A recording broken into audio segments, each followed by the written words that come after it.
his knees. So he was shot in cold blood? Stand. Objection, Your Honour. The current charge concerns the death of Constable Lonergan as criminal, and Kennedy's deaths are irrelevant. If I may, Your Honour.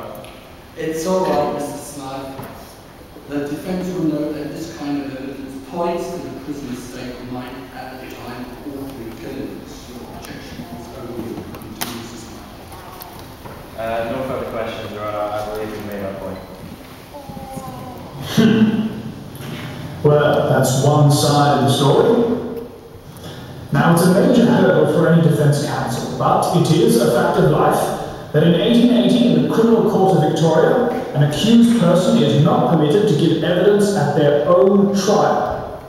What this means is that despite the fact that there are two surviving witnesses to these events, the jury will only hear one version, the police version.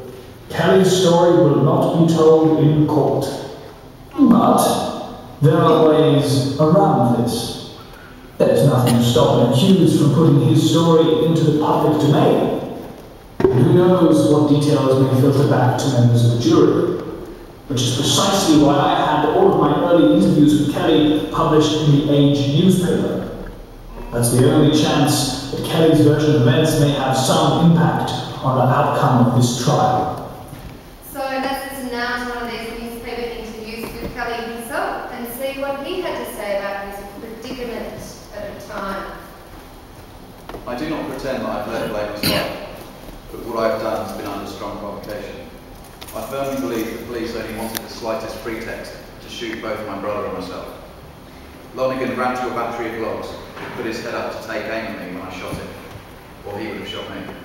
Not exactly the words of an innocent man, but how best to present Kelly's argument in court. Let's see how young Hendon here attempts to bring Kelly's claims of self-defence into play.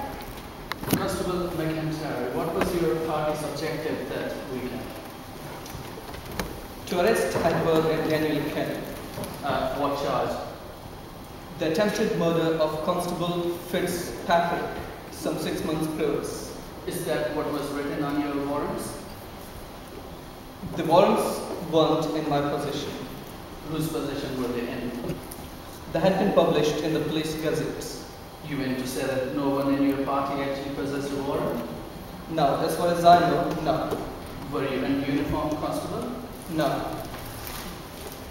You were disguised as gold prospectors, were you not? We were in crime attire. Constable McIntyre, would you please inform the court of the standard issue of ammunition for Victorian troopers? 12 rounds. And how many rounds were you carrying on that occasion? About 30 rounds. Did you carry a cannon as well? Objection. Sustain no interruption, please, Mr. Binder. Constable, did you and your party set out with the intention of arresting the prisoner and his brother, or of shooting them? We went to arrest them.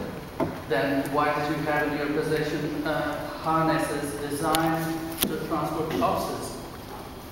We were searching for violent men with a revolt on their heads. We had to be prepared for resistance.